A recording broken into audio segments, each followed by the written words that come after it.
இன்றைய தியான வார்த்தை யோவேல் 2:25. நான் உங்களிடத்தில் அனுப்பின என் பெரிய சேனையாகிய வெட்டுக்கிளிகளும் பச்சை கிளிகளும் முசுக்கட்டை பூச்சிகளும் பச்சை புழுக்களும் பட்சித்த வருஷங்களின் விளைவை உங்களுக்கு திரும்ப அளிப்பேன்.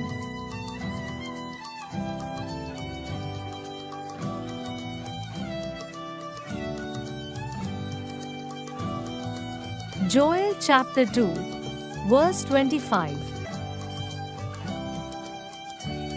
I will restore to you the years that the swarming locust has eaten, the hopper, the destroyer, and the cutter, my great army, which I sent among you.